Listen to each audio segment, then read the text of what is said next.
I'm going to call to order the Douglasville City Council Legislative Work Session for Thursday, May 12th, here in the Conference Center.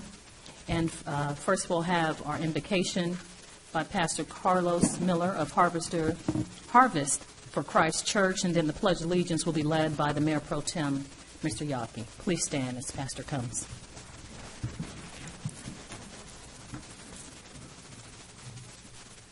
Good evening. Let us pray. Heavenly Father, we come before you this evening and we thank you for your blessings upon our lives. For all of us that are gathered here today, we thank you for your tender mercies each new morning and new every day. And we just thank you for giving us the health, Lord God, to be able to be industrious and productive people in the callings in which you've called us to.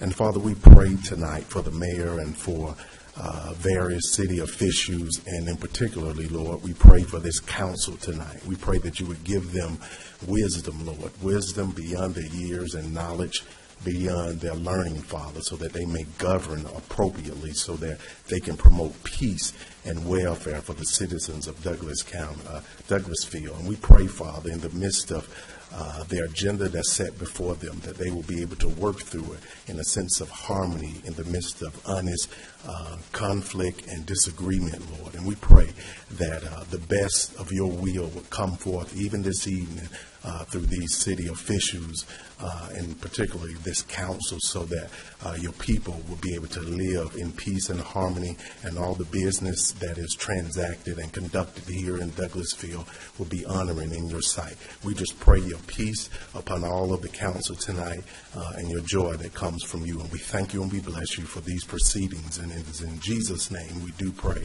Amen.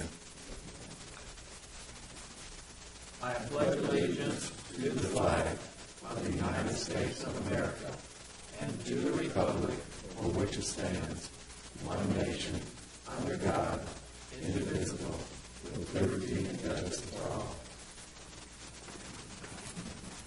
Thank you so much, Mayor Pro Tem and Pastor Miller. We're just going to go over a couple of procedural items before we start the meeting. If you would please put your cell phones and all of your social media devices in the silent mode, we would appreciate it. Please keep your conversations to a minimum. No loud outburst or booing, no clapping unless initiated by the mayor and council. And if you would like to give comments during this meeting, you would first need to fill out the citizen comment form that was found out on the small table on the outside of the chambers, and hand that comment form in to the city clerk to my right, Ms. Vicki Acker. And we only accept for and against comments from our citizens on zoning matters. And there is a time limit for that, and we'll give you that at that time. All other comments will be received during the comments form for citizens and delegates section of this meeting. And before giving any comments, please state your name and address for the record, and no personal attacks, please, on mayor, council, or staff. Thank you so much. We'll move on to the first committee, which is public safety. The chairman for that committee is Mayor Pro Tem Larry Yockey. Yes, I have a few items here. Authorize the Douglasville Police Department to apply for the U.S. Department of Justice COPS Community Policing Development 2016 grant for the purpose of advancing the department's community policing efforts. Chief? Yes, sir, Mayor and Council. We at the Police Department are requesting that we be able to apply for this grant. This grant will enhance our abilities to go forward with our community policing efforts. Presently, we have several community policing efforts going forward, but the duties are shared between several individuals. If we were able to get this grant, we can hire someone to come in and be the coordinator for all our projects that we have going forward in our efforts to make this a community of one with the police and the community.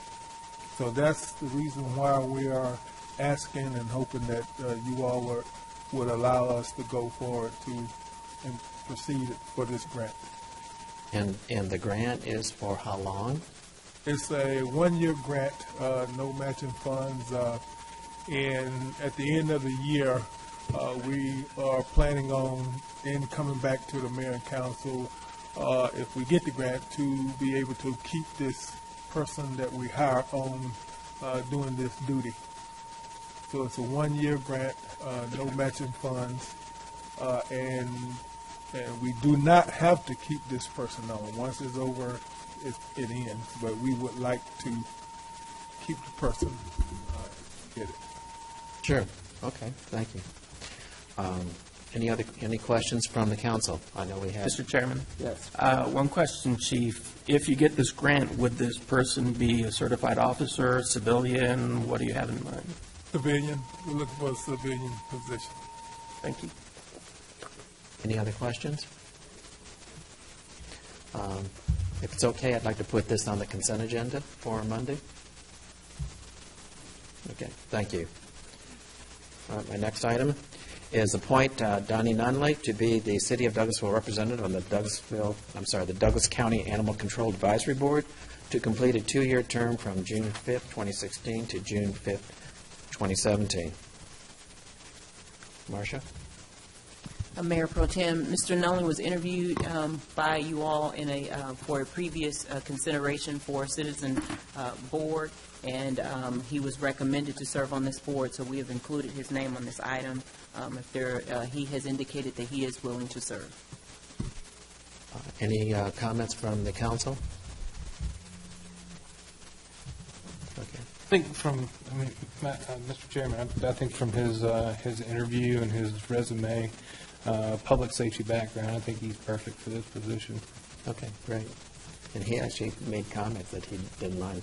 He would like to be on this particular committee. So, all right, very good. Then if you don't mind, I'd like to put that on the consent agenda also. Okay, thank you. Okay, the next item is request for the change in the agent outlet manager and a transfer of the alcoholic beverage license for the package sale of wine and malt beverages at the following establishments. Current licensee is J. Shive Shampoo Incorporated. Proposed license is Super Fix LLC. Doing business as Douglasville Food Mart. Location is 6590 Broad Street. Current agent outlet manager is Jackie Pontel. Proposed outlet manager is Amarali. Excuse me for the pronunciation. Dubani. The required fees for the paid have been paid into the finance department. Could you please come forward? Good evening, council and members. And your name and Amir Ali Tawani. there you go. That sounds better. Amir is okay too. Yes, sir. So we would like to get the license transferred so we can go ahead and with the purchasing of the store. Okay, great. Any information or comments from the council? I guess I would ask you, Yes, sir. Mr. Giovanni, if you have, what experience, your proposed agent outlet manager, can you tell us a little bit about your experience in that business and in that industry? I have worked as an employee in this business for 5 years. So you, But this is the first time I'm owning a business. you physically have worked in this location for 5 years? No, not this location, but other locations. In this industry? In the same industry. Okay, thank you. Any other questions from the council? Okay, thank you. Come back on Monday and we'll give you an answer. Okay, thank you, sir. Thank you. Okay, the next item is the request for the alcoholic beverage license for the sale for on-premises consumption of wine and malt beverages at the following establishment. Licensee is Jennifer Gunab, and doing business at Tokyo Express of Lithia Springs LLC. Location is 639 Thornton Road, Suite 101. Proposed outlet manager is Jennifer Gunab. The required fees have been paid into the finance department. Would you please come forward? Name and address for the record. Sorry? Your name and address. My name is Jennifer Gingab, and the address is 639 Thornton Road, Suite 101, Lithia Springs, Georgia 30122.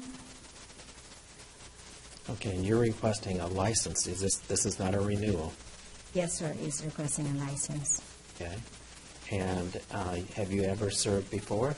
Yes, sir. I worked in a Japanese restaurant for a long time.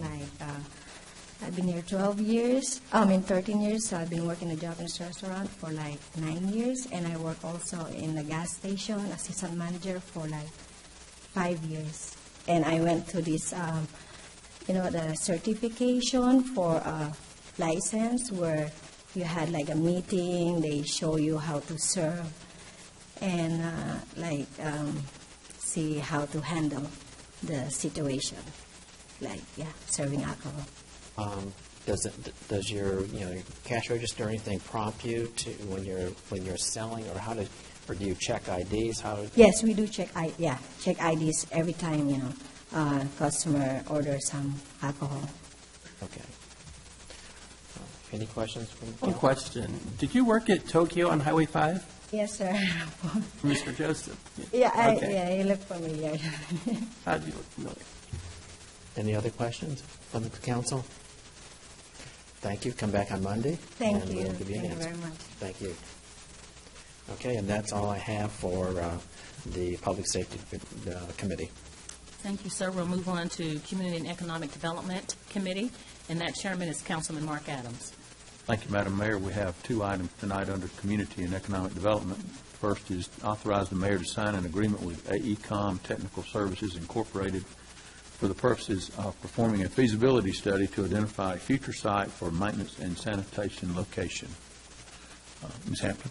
Mr. Chairman, we did briefly discuss this in committee meetings about the work that you would like to see done in the efforts to see a future site for maintenance and sanitation. We do have with us a representative from AECOM that will just say a few comments on behalf of his company and the work that they're going to do, if you don't mind.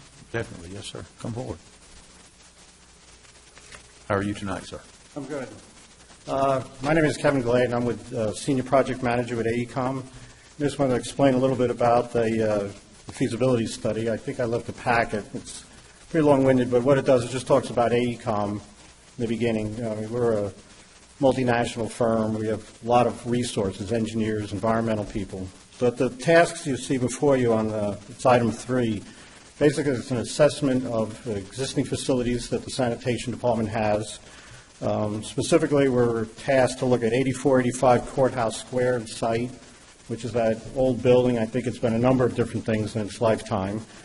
And then there's 8575 Club Drive building and site. That site is where they have the garbage trucks, snow plows, all of those vehicles. And they have a small repair facility there also. It's about 3/4 of an acre. And then to look at 6539 acres at Cedar Mountain Road.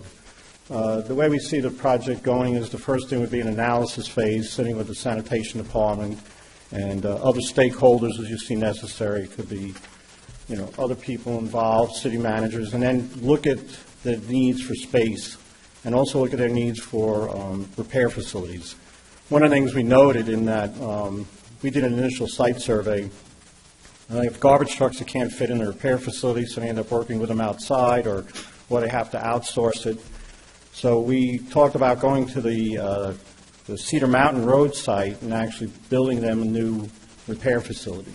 And then that could handle all their trucks. And right now they're using that facility to store their roll-off containers and garbage pails and stuff. So the first task is just see what you have. The next thing would be start to put the pieces together. We talked a lot about reusing that building. I mean, it's real important to us as architects and engineers to repurpose buildings. And to look at that building down there on Courthouse Square, I mean, it's a good building. It's got, real solid structure. So saying, all right, how many offices can we put in there? When I talked to Greg about that, we said, they want to keep a downtown presence because it's real important to them to revitalize that. So we'd say we keep some offices there. But it's really just an analysis. What do you have? What do you need? Where they can go, and then put the pieces together. And then the final phase would be to come up with a schematic plan of what we all kind of agreed to and what serves you best, and come up with a cost estimate and then a plan. Because we looked at a lot of different things with those sites. I mean, that's a real valuable site where the garbage trucks are now.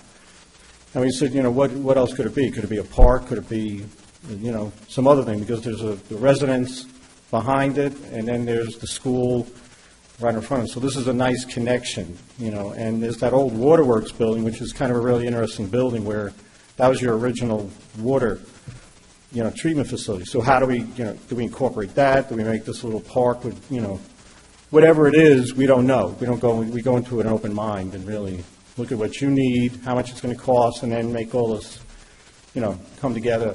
And so that's basically the effort. We see this as probably a 120-hour effort. Would involve architects, engineers. Maybe, you know, as we got into it, might be some soil people trying to understand what's underground here. But really, the whole purpose is saying it's a beautiful city. You know, just walking around, the amount of pride you have in the buildings and the idea that what can we do to bring people back? And they come down for the business. They, you know, take some of this land and really turn it back to the public. So that's the project and our role in it. Thank you, Mr. Glade. Is there questions or comments from council or Madam Mayor? Thank you, Mr. Chairman. I would just say, Mr. Clay, would you please give us your address? You did give us your name, but you didn't give us your address for the record. I didn't hear you. Your name and address for the record, please. My name is Kevin J. Glade, 1652 Crumbly Road, McDonough, Georgia. Thank you. very much. Mr. Chairman. It sounds like a great proposal, plan for us to go by and get our teeth into. Mr. Roberts, any additional information you'd like to provide? We do have a packet that Mr. Glade has given us. That this will be coming forward for a vote on Monday night. Is there anything you'd like to add to that, Mr. Roberts? I do not have anything to add, but just to recap what Ms. Hampton said in the 5 o'clock when we were talking, if we're going to do something, this is a route that we need to take, and it really guides us in the right direction to accomplish what we know that has to be done at some point in time. Thank you. Appreciate it, Mr. Glade. Thank you very much. I'll move on to item B, appoint one individual to post 5 of the City of Douglasville Development Authority to fill the vacant position for a term expiring December 31st, 2019. Ms. Hampton, would you help us with that item, please? Yes, sir. We have received one recommendation. It's Mr. Donnie Nunley, who is also recommended to serve on the Animal Control Advisory Board. If you all have a consensus that you would like to consider him to serve on this board as well, then on Monday night you will see his name read into the item. If there are other recommendations, if you can please give that recommendation to me at least by tomorrow, then we can take a look at those. But if you're comfortable moving forward with this, that's what we will see on the agenda item. Any questions for staff? Ms. Hampton, with the appointments that we've made of late, we do not have a problem with a quorum. Is that correct? We did not have a problem with the quorum at our last meeting. That is correct. Things have been, the last meeting moved effectively. And my understanding is this position is being made available after the mayor decided to resign from that position, and that's made that position open. My concern is if we've had several weeks now as far as time for potential candidates. We would not have the time if we're wanting to do something on Monday night.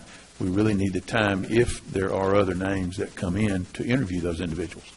So if you recall, what we were trying to do was place those individuals that we had already interviewed, that we knew something about and we were familiar with, and that had given the okay that, yes, if chosen, they would serve. So we need to take into consideration that if there are other individuals that we want to consider, we may not be able to fill this position on Monday night, and I'm assuming that's fine since we now have more members on there. Yes, sir, that is correct. I'm hopeful that you would consider. He has expressed interest, but being mindful that time has passed. If you choose to add another name on the list, then I would agree with Councilman Adams that what we need to do is remove this item from being voted upon on Monday and deal with that at the first round of meetings in June. If not, if you're all comfortable, if that's the consensus, then we will move forward with Mr. Nunley on Monday night.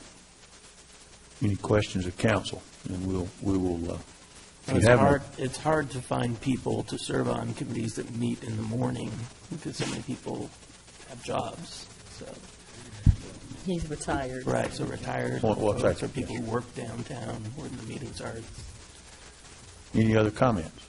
It'd be a good access. He's retired. He's willing to be busy. There a consensus we will include his name? Well, that's fine that we include that, but you have also opened the door for other potential candidates to be considered. So, just asking. I didn't know if there were any other folks who were recommending. Yes, sir. Leave it open? I think we need to leave it open at this point, see what we have on Monday. Yes, sir. Okay. Having said that, I have no other business under Community and Economic Development. Thank you, Madam Mayor. You're welcome, sir. We'll move on to Planning and Development Committee, and we will have the Vice Chair to take this agenda item, which is Mayor Pro Tem Larry Yockey. Yes, I have, I'm going to take care of the first item, and then we'll have the mayor and Mr. Adams come back after this discussion.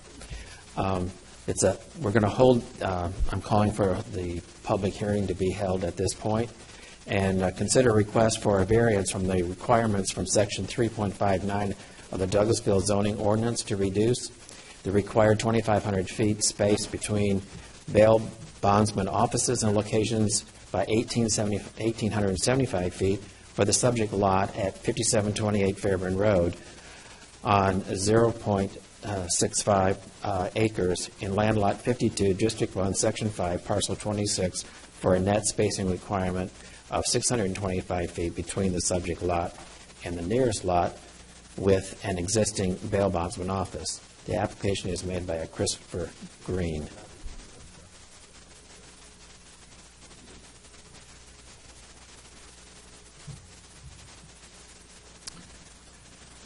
Your name and address for the record, if you're going to speak forward. I will. My name is Mary Ann Adamy. I'm an attorney with Anderson, Tate & Carr, 1960 Satellite Boulevard, Duluth, Georgia. I'm here tonight on behalf of the applicant. We also have the property owner here this evening, Mr. Mike Lee. The applicant is a successful minority-owned bail bond company. They have a number of locations throughout Atlanta. It's a very well-run, well-operated business, and they currently have a location here on Hospital Drive. They are looking to move their business to 5728 Fairburn Road, which is located almost immediately adjacent to the jail. I know you're all familiar with that area right off of I-20. The property is zoned CG, and it permits a bail bond use by right. It's currently occupied by a self-storage, Title Max, and the recently approved psychic use, which was approved in a special use permit, I believe, this year. And the property is zoned for that use, but it is located adjacent to Earl D. Lee Boulevard. And an ordinance was passed not too long ago, maybe a few years ago, I believe, that it looks like 2010 and again in 2013. And it's part of the zoning ordinance, Section 3.59, which prohibits bail bond companies that are less than 2,500 feet from the existing businesses on Earl D. Lee Boulevard. And I think you're familiar with that section. This property lies approximately 625 feet from those properties, and so it is technically exempt based on that ordinance. And so we're asking for a variance from that section in order to locate the bail bond company at this property. There are a number of reasons why both the ordinance is inapplicable here and because there are hardships related to the property and the use itself. On its face, the ordinance is constitutionally, it violates the Constitution on its face because it discriminates against specific properties and specific businesses based on their location by favoring and benefiting specific properties that are actually located in that immediate vicinity. Bail bonding companies represent an important tax base, an important service to the community and to members of the community. We know that they support local law enforcement by providing a financial resource for individuals and families that may not be able to afford that type of need and service. And having a code section which is discriminatory on its face because it benefits certain properties, certain existing businesses over others, we would argue is violating the constitutional rights of this business and the property owners. But more than that, we've got very limited grounds on which there would be any reason to deny this requested variance because there is a hardship. This property is in that immediate vicinity. This is a primary location for those types of businesses because of their proximity to the jail. And they would be discriminated against if they had to locate further away because of the economic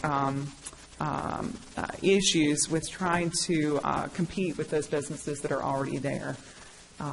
The economic hardship based on their vicinity, the creation of an unfair economic disadvantage to similarly situated property owners and businesses, all of those are reasons why we would argue that that ordinance isn't properly applied, but we would also argue support the requested variance.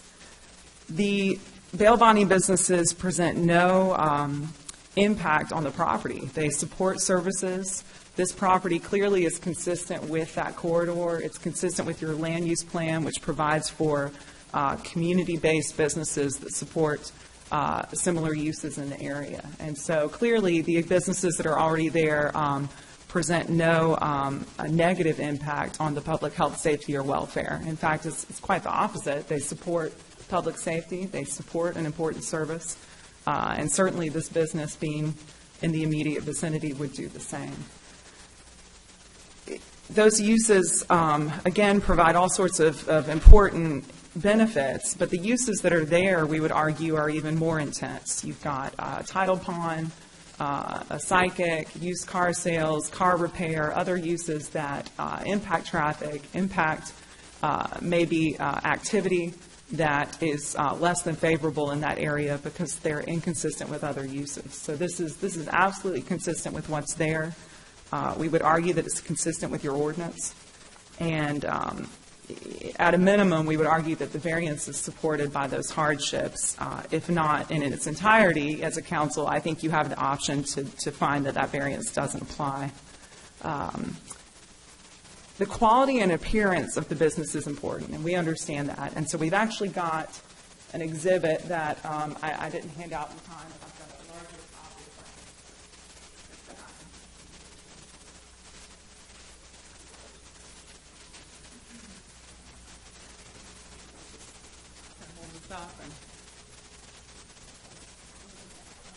That's in Carrollton.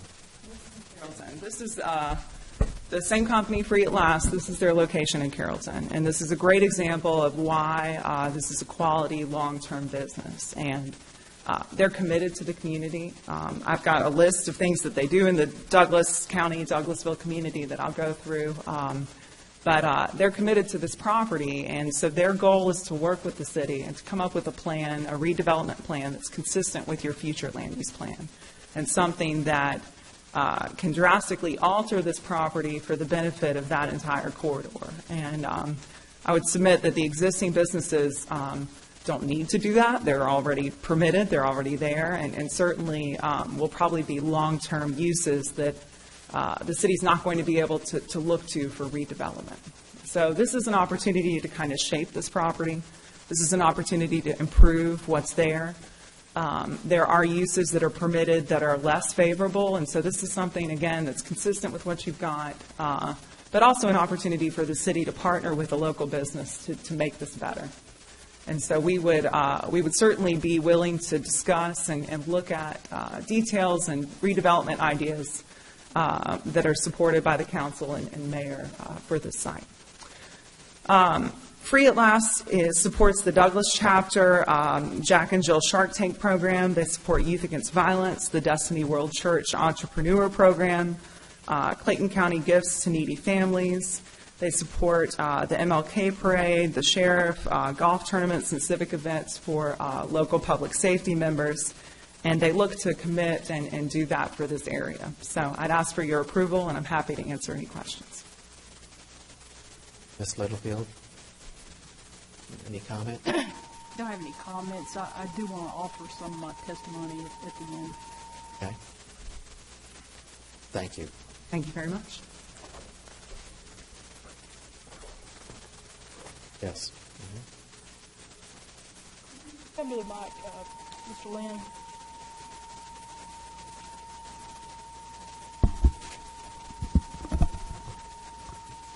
So we're going to hear from him first and then I'm going to give you an oath, Mr. Lynn. Raise your right hand. Sure. Testimony you shall give in this matter shall be the truth, the whole truth, and nothing but the truth. Do you so swear or affirm? I do. You're Jonathan Lynn. Yes, ma'am. What's your job title? I am the Community and Development Services Director. You supervise the zoning department here in Douglasville? Yes, ma'am, I do. Do you have any college degrees related to government? Yeah, I have a master's of public administration. How long have you worked in the planning field? About 12 years. Are you familiar with Ordinance 3.59? Yes, ma'am, I am. Okay. To your understanding, what is the rationale for it? The rationale and the intent of this ordinance is to protect the city, protect the property values. It protects the image of the city on a major thoroughfare, Fairburn Road, to ensure that, excuse me, that we have adequate uses that will present, low crime areas that, we don't want to, clustering of uses that may present an unfavorable image of the city. Does it have anything to do with property values? Yes, ma'am, it does. It does intend to protect property values, excuse me, as most of our ordinances do. Is there anything unusual about the Fairburn Road area with regard to development? Yes, ma'am. We are in the process of transitioning Fairburn Road. We are looking, it's going to be an area of redevelopment. We have a Highway 92 relocation project that will be opening and underway and active in roughly about 2018. And like I said, our intent is to protect that area and to ensure that redevelopment activity, is consistent. Are there also some vacant parcels on Fairburn Road now because of that project? There will be, yes, ma'am. And how would a bail bondsman office on Fairburn Road affect that rationale and that goal, do you think? Right now, there are no bail bonds office on Fairburn Road. Do you think that would have a positive or negative impact? Just in terms of an image, it would project an image of a higher crime area than what we would intend to have on Fairburn Road. As the supervisor of the zoning department, have there been any other variances of this particular ordinance? No, ma'am. We did have staff go back and look at the history of our variances, and there have been no variances to the section of the ordinance. But there has been one request. There has been a request. We did have a request in March of 2014, which was the exact identical request that we have before you tonight. Same applicant? Same applicant, same address, yes, ma'am. That was denied? It was. Do we have any other ordinances in the zoning ordinance concerning spacing? We do. In terms of particular uses, it does have a spacing requirement for tattoo parlors at 2,500 feet, and the same with pawn shops at 2,500 feet. I must note that title pawns are not included in our definition of pawn shops for the 2,500-foot requirement. How many bail bondsman offices are located within the city now? We currently have 4 licensed offices. Where are those located? We do have 2 on Earl D. Lee Boulevard. We do have one on Hospital Drive, and we do have one on Church Street. Free at Last is the one on Hospital Drive? Yes, ma'am, it is. Sure. The Church Street office is further away than Free at Last is from the jail, right? Yes, ma'am. It will be by distance the farthest away from the jail. Been in business long? Yes, ma'am. They have been probably one of the older bail bonds companies in the city. How'd they do last year? And their most recent occupational tax filings, their gross receipts were $300,000. Right. Are there other possible locations in the city besides the subject property where a bail bondsman could go? Yes, ma'am.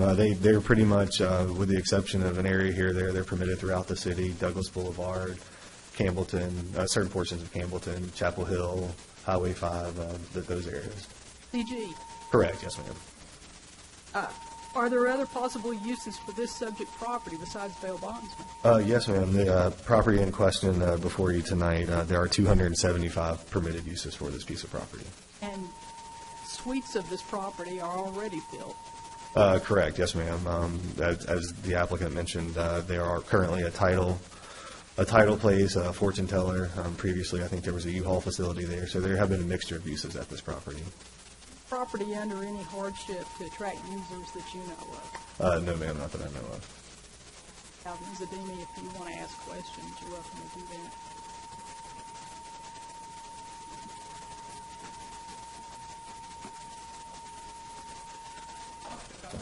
Sorry, we got to share a mic. So you said the intent of that ordinance was to protect the image of that area? Yes, ma'am. Do you believe that the image of that area is harmed by the existing bail bond companies on Earl D. Lee Boulevard? No, ma'am. No, ma'am, I do not, as those are not directly on Fairburn Road. Do you believe that the existence of those bail bond companies impact the public health, safety, or welfare in a negative way? I could not speak to that. I'm not sure what that would be. Isn't the intent of your ordinances to protect public health, safety, and welfare?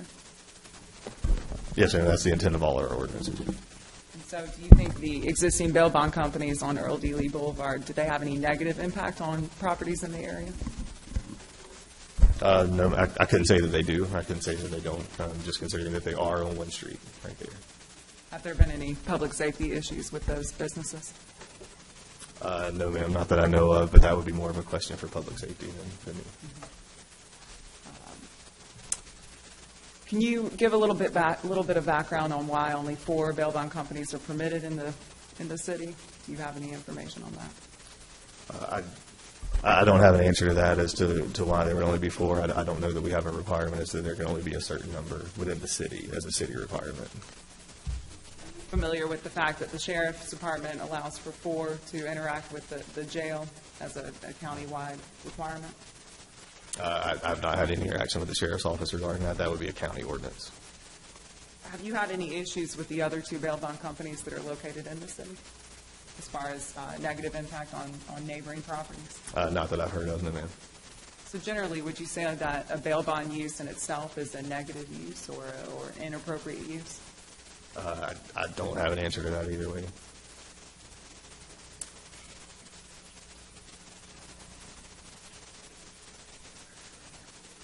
Do you recall the reasoning or staff support of the psychic use that was recently approved for that property?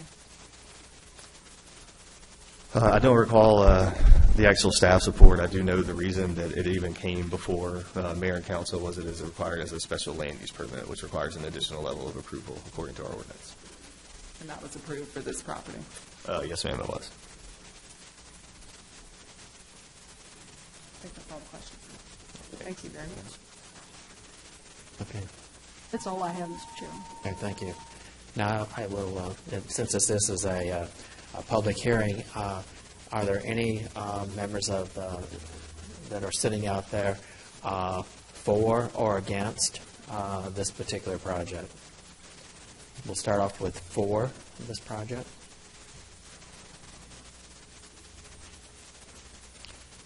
Anybody against this project? Then I'm going to close this public hearing, and we'll take this matter up on Monday. Yes, I'm sorry. Any comments from the City Council? Yes, please, Okay, Mr. Vice Chairman. Can I ask Mr. Lynn a question?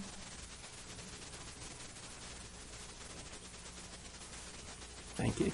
No problem, sorry. In your sworn testimony, you mentioned not pawn shops, bail bondsmen projecting a negative image, that it gives an image of higher crime in the area. Is that what you said? Clustering of the bail bond, clustering of the bail bonds uses would project a higher crime image. Where you would think that, a plethora of these uses would say that we need them in a certain area because of a crime, and I think that was the intent of the ordinance. Is one bail bondsman on Fairburn Road a cluster? I don't believe that would be a cluster in terms of being on Fairburn Road, but the location on Fairburn Road where the other bail bonds companies are, and it being a gateway where directly adjacent to the main thoroughfare coming into the city from I-20 is where that intent is. Okay, so maybe I'm misunderstanding. I thought you said that the 2 bail bondsmen on Earl D. Lee Boulevard don't project a negative image because you don't see them from Fairburn Road, but then there's one on Fairburn Road, which now it's a cluster, which projects a negative image. I'm trying to understand how granting this variance would project a negative image of crime in the area. And I apologize for any misinterpretation. I was just going with the intent of what the ordinance would be. And the reason it is in place is to separate the distance out so that there is not that cluster. Whose opinion is it that clusters of bail bonds offices near a county jail have a high crime area that it gives that? I mean, is that a generally accepted opinion of bail bondsmen, or is this the opinion of the city? Or I don't have a preconceived notion of bail bondsmen's offices being positive or negative, so I'm trying to find out where this perceived negative image comes from. I agree. I think it was just not so much just with bail bonds, but a clustering of any type of business in a certain area would show a need for that business. And, the need for a bail bonds company, it is what it is, just as the need with rental car places would be what they were. Just that sort of image is what I was referring to. I think a need for bail bondsmen near a jail is pretty self-evident without any other image being ascribed to that. But I went back and did some research, and originally, I'm done with you. Oh, okay. Thank you. This is just general comments. I did some research on this ordinance, and June of 2010, the original version of the ordinance was passed unanimously by the City Council, 3 of which are still here, that had that distance requirement of 2,500 feet without any exception for Early Boulevard or any other street that's 200 feet back from Fairburn Road. And my understanding was that there were some of our bail bondsmen's businesses here that did not like that, and they wanted that changed. And in 2011, there was actually a resolution passed by the council to look at changing it. They were going to bring in a consultant to look at a better way to do it, and there was a suggestion for what eventually got made into the ordinance a few years later. So in 2013, October 2013, is when the ordinance was changed to its current version, which has that exception that allows now these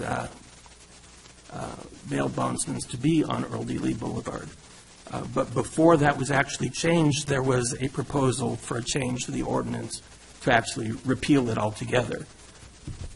That's not what actually happened, but that's what was presented to the zoning board, and the zoning board unanimously recommended that the city council repeal the 3.59. The comments they gave at the time were unfair restriction of 2,500 feet between bail bondsmen, not needed any longer, but the city council was not comfortable with repealing it, so that's when they actually implemented the current version that had that the exception for Earl D. Lee Boulevard. And even one of the owners of one of the bail bondsmen's offices came here and expressed, while originally was asking for the repeal, expressed support for going to what was actually mentioned in the resolution a couple years earlier. So in 2013 is when we ended up with our current version. So clearly there's been a lot of different points of view on the location of bail bondsmen's offices. So lots of different opinions, lots of different ways to look at it. Different things have been weighed and decided on. So I don't see this in any way as something that's settled, really, that everyone agrees on. So whatever we decide on this variance, it might be worthwhile to look at the ordinance itself at some point in the future and decide what is it we're really trying to do. What do we currently have a situation, and where we want to go from there. So I'm not trying to advocate to my colleagues here to vote yes or no on the variance application. I just want to make sure everybody's got the same information of how we got to this point. So I have no further comments. Mr. Chairman, I have a question. I'm just wondering, the folks, the bail bonds companies that are there now, they were basically forced by the ordinance to abide by the ordinance as far as where they built their businesses or put their businesses. And I'm just wondering if now the variance is granted, I'm just asking if it were granted, would it create an unfair advantage business-wise? I'm just curious about that with where they would be located. You have several businesses that had to go by the original ordinance, and if it were changed, if there would be an unfair advantage created for business right there where we're talking about. I don't know if that's a question for Mr. Lynn or just a general question or a thought. I think it can be argued that the change to the ordinance in 2013 actually was for the benefit of those bail bondsmen who have since located on Earl D. Lee Boulevard, but that's a matter of opinion, not of fact. So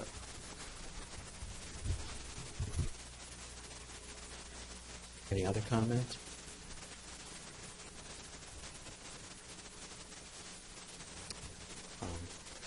There were, yes, there were some changes that were made, and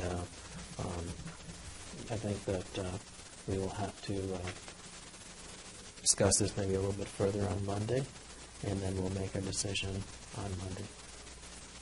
Then I'm going to close this public hearing as of right now, and Chief, would you see that Mr. Adams and our mayor is brought back in? And we'll just hold for a minute. Thank you very much. Thank you.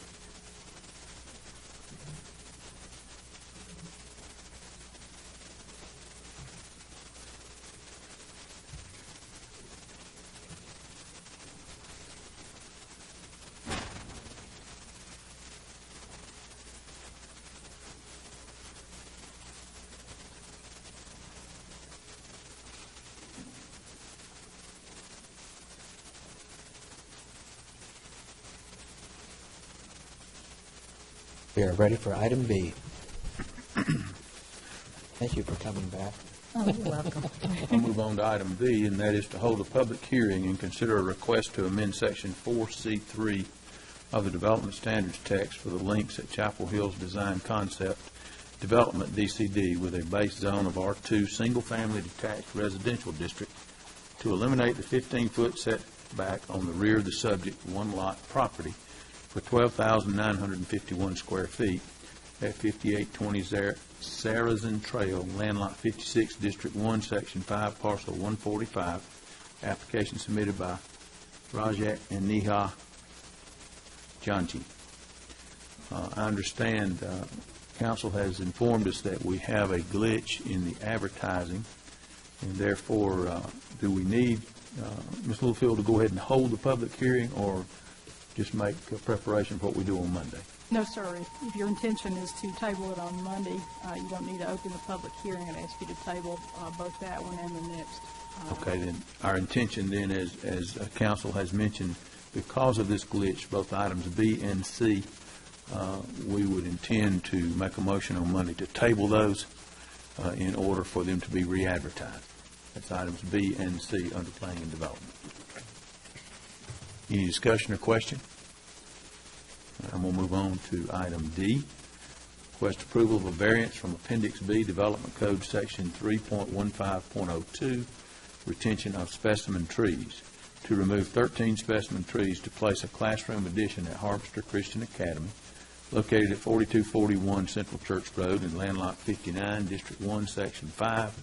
Application was signed by Mr. Joel Slater. And I see Mr. Ray here to possibly then represent that. Would you give us your name and address for the record, sir? Yes, my name is Darrell Ray. I'm with Hughes Ray Company, 6554 East Church Street, Douglasville, 30134. Thank you, sir. And tell us about this, if you would. Basically, the school is expanding, and we've come up with a plan to add some classrooms, and it's in an area that's, been undeveloped for several years. It's had, some growth of, trees and things. So per your ordinance, there are, if the tree, I believe, gets 20 inches or greater, then it requires you to come in and get a variance from the council to actually remove those trees. So when we did our survey, we were looking to see what we had going on, and we picked up, I think, 13 different trees in this area that were going to have to be removed for this development to be able to move forward. So our request is to give us a variance so that we can remove these specimen trees and educate the good children of Douglasville. Okay. Any questions of Mr. Ray on this item? Any public comment concerning this item? Mr. Ray, I'm sorry, go ahead, Coach. What will be done, just out of curiosity, with the wood from these trees? Is it going to be sold, or just out of curiosity? We could probably make you a good deal on it if you're interested in some of it.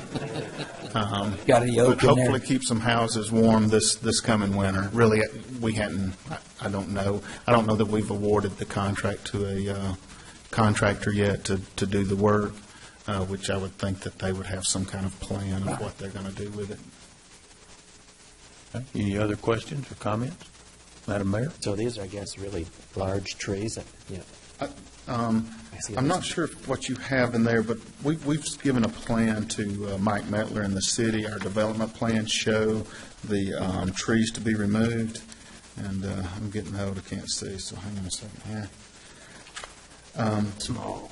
Yeah, it's, I believe there's 13 trees that we are removing here, and we see them. Got them on that plan there? Okay, so you do have, I wasn't sure if y'all had actually seen that or not. So there's the different sizes. There are some hardwood trees that are, in the mid 20-inch diameter, that's going to be. Good night.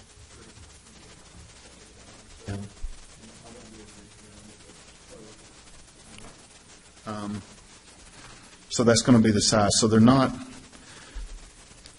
200-year-old trees that have been here since the Indians lived here, right? So, I would assume that at some point in time this area was farmed or pulpwooded or was cleared, and this is growth that has come back, over the last, let's say, 20 years or so. But I'd have to do a little more research to hit those numbers exactly. But that's probably what's happened, is just where it's come back and it's been. One like somebody went and planted a tree farm there. This is just where it has not been maintained to keep the trees from growing. Ray, is there also any requirement, or is there a requirement that you know of, and this may be a question for Mr. Metler, as far as replacement of those trees in a smaller form to correct that, having had to be removed? Do you know of any of that?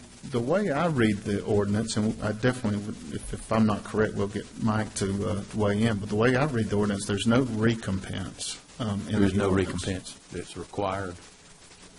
Okay. So this is something that's necessary for the expansion of the school and for this addition that we have already. I'm just going to add in, too, and I mentioned this to Mike, too, so I'm going to get on my soapbox here. It makes a lot more sense to me if the code was changed to say if you do take out a 20-inch tree, you have to put back this many trees to replace that, rather than coming and asking for a variance to remove a tree with no recompense. But that's just my personal opinion. Thank you. And I would help Mike write that code or whatever, but that makes more sense to me than having to come and ask for a variance to get rid of the trees. It seems like there ought to be a recompense attached to it. Maybe that's a discussion for another day then. Yes. Okay. Thank you very much. Any other comment or question concerning that? Then we will be here on Monday night to vote upon that request. Thank you very much, sir. Yeah. And that's all that I have under Planning and Development. Thank you, Madam Mayor. You're welcome, Mr. Chairman. We'll move on to Parks and Recreation Committee, and the chairman for that is Councilman Watts. Thank you, Madam Mayor. We have no items tonight to discuss. Thank you, sir. Moving on to Finance Committee, and the chairman for that is Mayor Pro Tem Yaki. Yes, Finance Committee. Bear with me. I have several items. Okay. Before I start, Karen, would you kind of give us a little input on what we're going to do here? Yes, we are amending our budgets for fiscal year 15 and for the third quarter in fiscal year 16. And these are mostly our special revenue funds, which we are required to use those funds for a specific purpose, and we are also required to adopt an annual budget. Okay, thank you. And your name and address? I'm sorry, my name is Karen Callan, and Finance Director, 145 River Walk, Douglasville, Georgia. That'll work. Okay, now there's one item that do you want them all, or do I exclude one of those items? Madam City Manager. No, ma'am. No, sir. You continue to move forward through the items, and she will present on each of the items, and then we will discuss them as she goes on. Okay, so one at a time. All right. Okay, here we go. All right. Adopt an ordinance to amend the City of Douglasville's fiscal year 2014-2015 capital road fund budget. All right, this item was submitted to Vicki in error, so it will be off your Monday night agenda. There was not a budget amendment needed for this fund. Okay. Adopt an ordinance to amend the City of Douglasville's fiscal year 2014-2015 conference center fund budget. Yes, this budget reduces the overall budget by $23,610. C, adopt an ordinance to amend the City of Douglasville's fiscal year 2014-2015 confiscated asset fund budget. Yes, there's a net increase of this budget by $324,525. D, adopt an ordinance to amend the City of Douglasville's fiscal year 2014-2015 Convention and Visitors Bureau budget. Yes, this got out of order on my pages.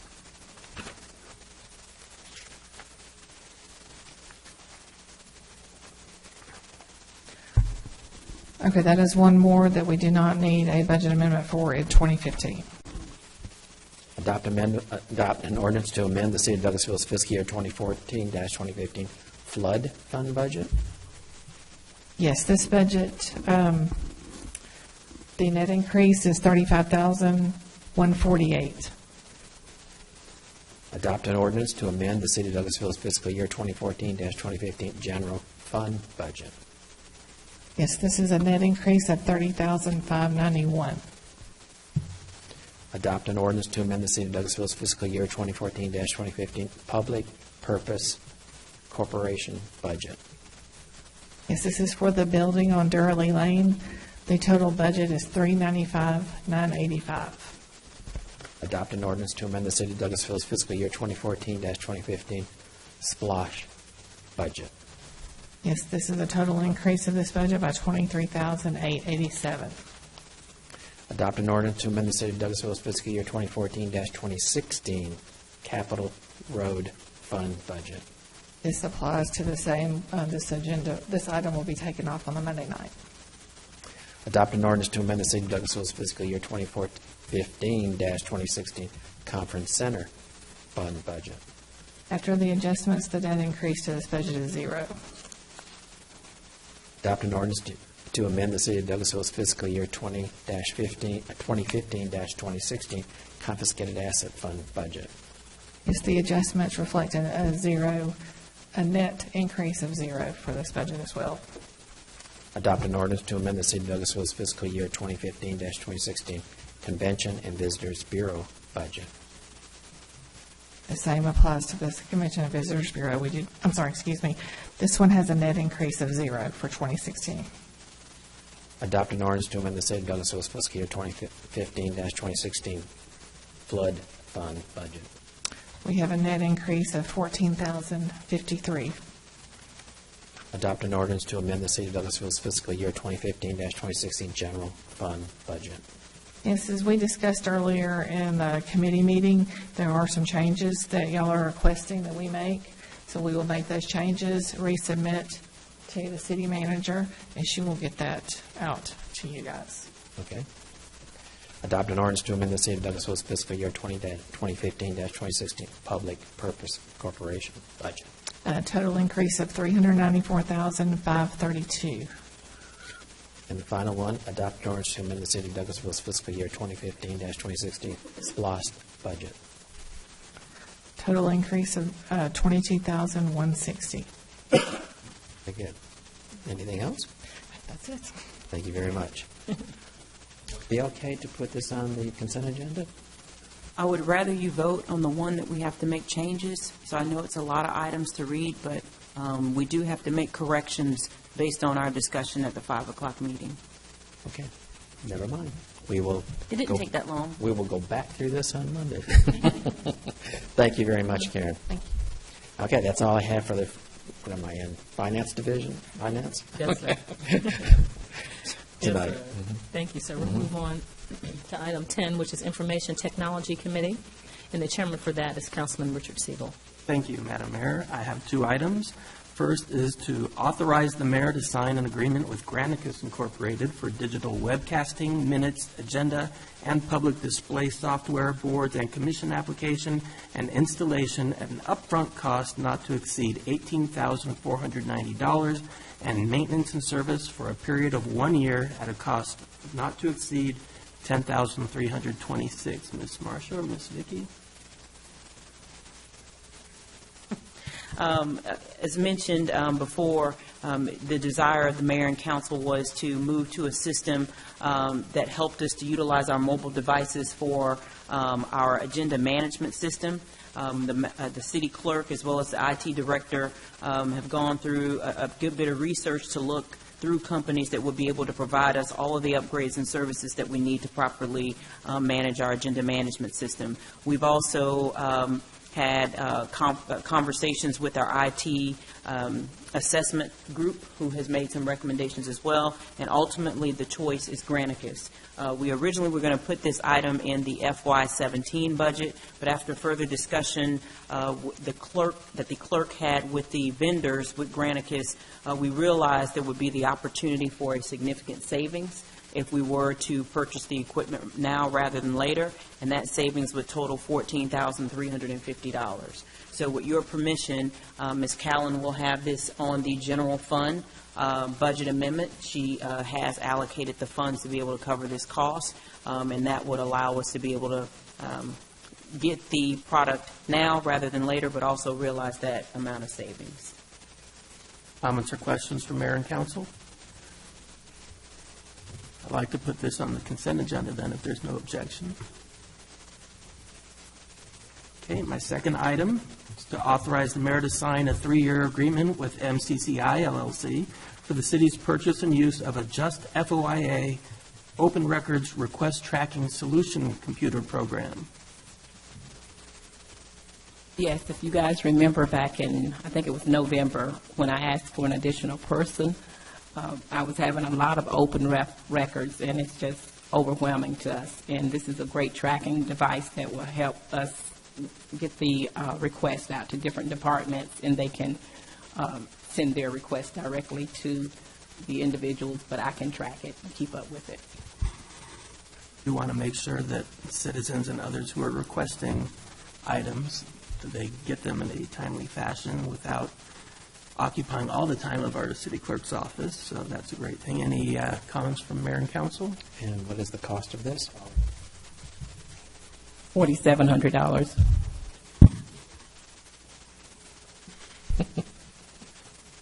Sounds like it's a good project and a good product. Thank you very much. Mr. Chairman, just wondering, I know we were able to recoup fees and time that we expend on this. Is there any way we can recoup that cost out of under the statute, under the open records statute? That's not provided for under the statute. I suppose you could try to set standardized fees that are different from what the statute allows and justify it with this, but it's somewhat risky. Pretty soon everybody's going to be doing this anyway, and it'll be the standard. It'll become expected of us. Thank you, Ms. Milton. Just a quick question. About how many of these requests do we have? Do you have like a monthly, weekly, kind of an idea of the numbers that we get?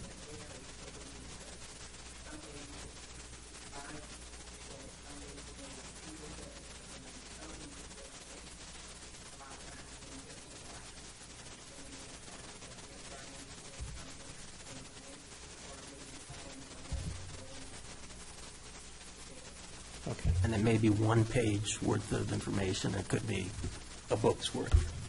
And like, what is this? Is the citizen is charged for this?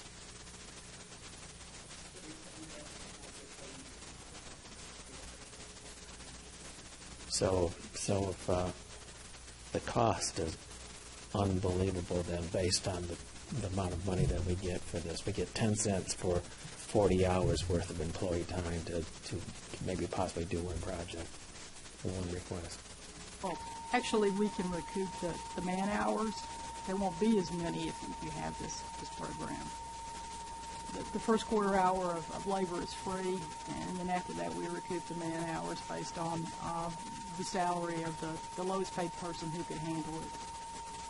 Oh, okay, so they're charged that additional.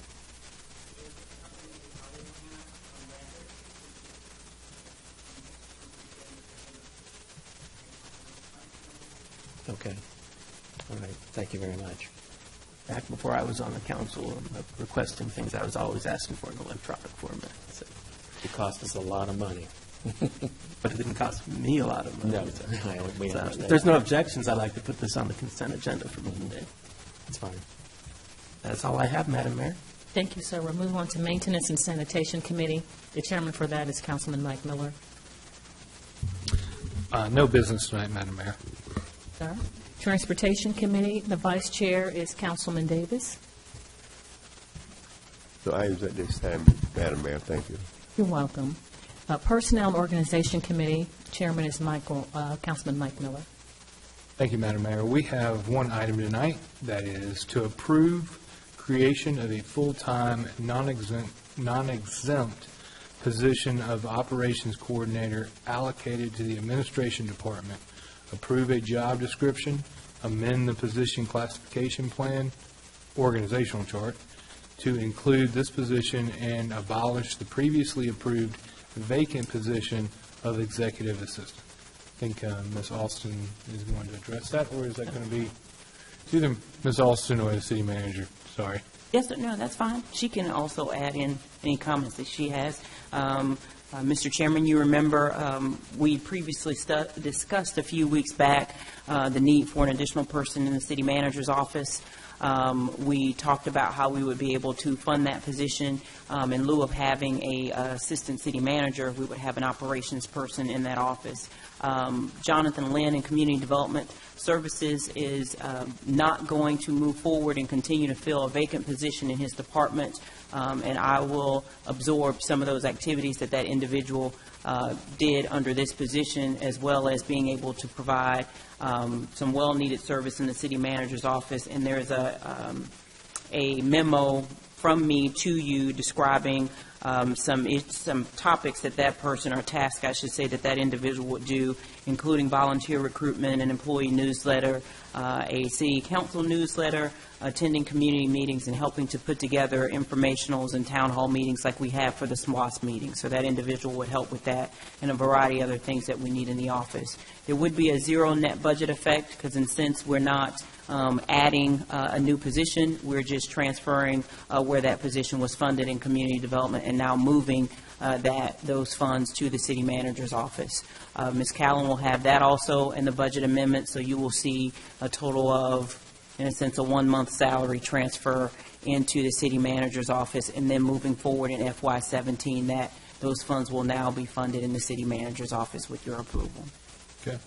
And we spoke about that at length. I really appreciate your willingness to create a very efficient manner. I believe this position will be an asset to the community and our constituents, and you've done it in a manner that provides really no additional cost. So really appreciate that. I think this is a good move. So, any other questions or comments from the council? No? With that, that is all we have, Madam Mayor. Thank you, Chairman Miller. We'll move on to Ordinance and Intergovernmental Committee, and the vice chair is Councilman Miller. You have business? We have no business, Madam Mayor. Thank you, sir. Education and Training Committee, and that chairman is Councilman Sam Davis. No items at this time, Madam Mayor. Thank you. Thank you, sir. Other business from council members? If not, we will go through the reports. Our city attorney, Mr. Joel Dotson. Thank you, sir. Chief Assistant City Attorney, Ms. Susan Littlefield. No business, Madam Mayor. Thank you. Chief of Police, Chief Gary Sparks. No business, Madam Mayor. Thank you, sir. Our city manager, Ms. Marcia Hampton. Yes, ma'am. Just to remind you, as Ms. Callen mentioned, we will get those corrections, adjustments, and amendments to the budget amendment out to you Friday evening before you leave for the weekend, so you can have the weekend to review before your Monday meeting. We will also, and I'll also just remind you, since we're leaving the position of the City Development Authority volunteer position open until Monday, if you can please give me a call to let me know where we want to go on in that item. If you do not see it on your agenda, that means that we have had another name added, and we will consider that at another time. And that's all I have. Thank you so much. Now is the portion for comments from citizens and delegates. If there's anyone left that wanted to say anything, this is your opportunity to come to the microphone and give your name and address for the record and address the mayor and council. Okay. Not having any takers, we'll move on to staff reports, which is staff report regarding the groundbreaking ceremony for Keep Douglasville Beautiful's Douglasville Military Honor Garden to be held on Flag Day, which is Tuesday, June 14th at 6:30 at Hunter Park, and that's through the Maintenance and Sanitation Committee. And we'll have Ms. Chan Weeks come and talk to us about it. Good evening. Good evening. I'm Chan Weeks, Executive Director of Keep Douglasville Beautiful, 8578 Club Drive in Douglasville, Georgia, 30134. We would just like to invite you all to our groundbreaking ceremony. We're finally at a point for our Douglasville Military Honor Garden to break the ground and just welcome the public out and just let them know of our event. After speaking with the city manager about when to hold the event, we decided Flag Day would be a nice day, and we can combine the ceremony we usually hold on O'Neill Plaza with this event and kind of make it a really special event in itself. So that will be Tuesday, June 14th at 6:30 p.m. It will be at Hunter Park at the site of the Honor Garden there next to the Veterans Memorial. Where the jet is. Right, next to the Hunter's jet. Mm-hmm. Okay, any comments or questions about this item? We're excited to see the unveiling. Will there be refreshments? Sure, absolutely. If that'll get you there. I'm asking for Sam. Oh, I was going to say, this is normally a Sam question. I wanted to also thank Councilman Mark Adams. I know he's volunteered some of his time to help keep Douglasville beautiful and for this project, and so thank you so much for volunteering outside of your own committee. All the things you have on your plate, you didn't have to do it, so we appreciate that. Really, you're welcome. Okay. Sounds great. All right, thank you so much, Ms. Weeks. We appreciate your time. If there isn't any other business to come before the council, we need to adjourn and recess into Adjourn into executive session to discuss a personnel matter. All those in favor of adjourning? Madam Mayor, please take a motion and second on that. Okay, I make a motion that we adjourn into... No, ma'am. Please take a motion and second. Second. All those in favor, please say aye. Aye. Opposed? Okay, thank you. This meeting is adjourned.